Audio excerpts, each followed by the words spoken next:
Hi குட்டியாக ஒரு Friday mini vlog பார்க்கலாமா? அந்த mini vlog routine cooking vlog அதெல்லாமே போட்டே வந்துட்டு ஒரு 1 மந்த் ஆன மாதிரி எனக்கு தோணுது. போடுறதுக்கு வந்து டைமே கிடைக்க மாட்டேங்குது. வீடியோ எடுத்து போகிறதுக்கு ஒரு 2 வீக்ஸ் முன்னாடிலாம் ஆஃபீஸ் போயிட்டேன். வீட்டில் வந்து சாப்பிட்டு தூங்குறதுக்கே வந்து டைம் கரெக்டாக இருந்துச்சு. டைமே இல்லாத மாதிரி இருந்துச்சு. சரி இன்னைக்கு கொஞ்சம் ஃப்ரீயாக இருந்தேன். சரி ஓகே ஒரு வீடியோ போடலாம் அப்படின்னு சொல்லிட்டு தான் வீடியோவே எடுக்கிறேன்.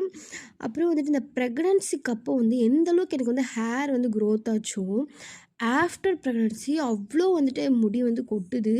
கையில் அப்படியே எடுத்தாலே அவ்வளோ முடி வருது. பயமாக இருக்குது எங்கேயோ சொட்டையாயிருமோ அப்படின்னு சொல்லிட்டு. ஆனால் நான் ஆஃப்டர் ப்ரெக்னன்சி வந்து ஹேர் கட் பண்ணலாம் அப்படின்னு ஒரு ஐடியாவில் இருந்தேன். எங்கேயாவது நம்ம முடியை கட் பண்ணி இருக்கிற முடியும் போயிருமோன்னு சொல்லிட்டு ஹேர் கட் பண்ணுற ஆசையே போயிடுச்சு இந்த முடி கொட்டுறதுனால. நீங்களும் ஒரு நியூ மோமிஸாக இருந்தீங்க அப்படின்னா இந்த முடி கொட்டுறதுக்கு என்ன பண்ணுறதுன்னு சொல்லிட்டு மறக்காமல் வந்துட்டு கமெண்ட் பண்ணுங்கள்.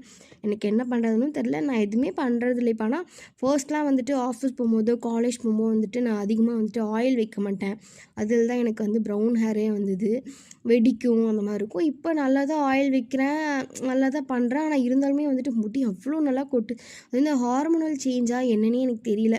உங்களுக்கு எதாவது தெரிஞ்சால் மறக்காமல் கமெண்ட் பண்ணுங்கள். சரி அம்மா அதனால் சரி அம்மாவுக்கு வந்து காஃபி போட்டு கொடுக்கலாம் அப்படின்னு சொல்லிட்டு காஃபி தான் போட்டுட்ருந்தேன்.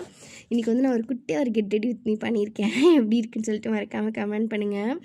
மேக்கப்லாம் அந்தளவுக்கு எதுவுமே போட மாட்டேன். முதல்ல வந்துட்டு சன்ஸ்க்ரீனு மாய்ஸ்சரைசர்லாம் போட்டுட்ருந்தேன். இப்போ அதுவுமே போடுறதில்ல. இப்போ தான் வந்துட்டு மாய்ஸ்சரைசர் மாதிரி வெடிச்சிருக்கே அப்படி சொல்லிட்டு போட்டு குட்டியாக ஒரு மேக்கப் பண்ணிவிட்டு அம்மாவுக்கு வந்து காஃபி போட போயிட்டேன். இந்த மேக்கப்பு இதெல்லாம் வந்துட்டு காலேஜ் ஆஃபீஸோடையே வந்துட்டு எல்லாமே முடிஞ்சிச்சு. இன்ட்ரெஸ்ட்டே இல்லாமல் போயிடுச்சு. நமக்கு வந்து கிளம்புறக்கு குட்டியாக நேரம் கிடச்சா போதுண்டா அப்படிங்கிற மாதிரி இருக்குது. பையன் பிறந்ததுலேருந்து அவனை கிளப்பி விட்டு அப்புறம் நம்ம கிளம்புறனால 5 நிமிஷம் கிளம்புறக்கு இருந்தால் போதும் அப்படிங்கிற மாதிரி தான் நமக்கு இப்போ ஓடிக்கிட்டு இருக்கு. அதில் எங்கே நம்ம போய் மேக்கப் பண்ணிக்கிட்டு அதெல்லாம் போட்டுக்கிட்டு லைட்டாக ஒரு மாய்ஸ்சரைசர் போட்டு ஐலைனர் போட்டு மை போடுறதுக்கே டைம் இருக்குது. அதுவுமே அவசர அவசரமாக போடுவேன்.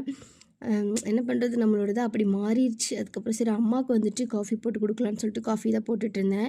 எங்கள் வீட்டில் வேறு ஒயிட் சுகர் இல்லை, ப்ரௌன் சுகர் தான் இருந்துச்சு சொல்லிட்டு அம்மாவுக்கு அதை போட்டு கொடுத்தா அம்மா சர்க்கரையே இருக்காது அப்படின்னு சொல்லிக்கிட்டு இருந்தாங்க. அப்புறம் நானும் அம்மா கூட கொஞ்சம் நேரம் வெளியே இருந்து பேசிவிட்டு அப்புறம் அம்மாவும் நான் கிளம்புறேன் அப்படின்னு சொல்லிகிட்டு இருந்தாங்க. அவங்க வீட்டில் போய் அவங்க வந்து இன்றைக்கி ஃப்ரைடே நல்லா விளக்கெல்லாம் ஏற்றணும்னு சொல்லிட்டு பேசிவிட்டு அம்மாவும் அப்படியே கிளம்பிட்டாங்க. அம்மாவை போக வச்சுட்டு நானும் சரி வீடு கூட்டிட்டேன். வாசல் மட்டும் தான் கூட்டுறதா இருந்துச்சுட்டு வாசல் கூட்டிகிட்டு சரி ஓகே சாம்பிராணி பொத்தி வச்சிடலான்னு சொல்லிட்டு சாம்பிராணி பொத்தி வச்சுட்டு இருந்தேன். ஃப்ரைடே நான் தான் ஒரு மாதிரி ஃப்ரெஷ்ஷாகவும் ஒரு மாதிரி நல்லாயிருக்கு. அந்த ஈவினிங் அந்த ஃப்ரைடே ஈவினிங்கே எனக்கு வந்து ரொம்பவே பிடிக்கும். மித்த ஈவினிங் எப்படியோ தெரில ஒரு மாதிரி சோம்பேறியாக இருப்பேன். அந்த ஃப்ரைடே ஈவினிங்னால் மட்டும் ஒரு மாதிரி ஃப்ரெஷ்ஷாகவும் ஒரு மாதிரி சுறுசுறுப்பாக வந்துட்டு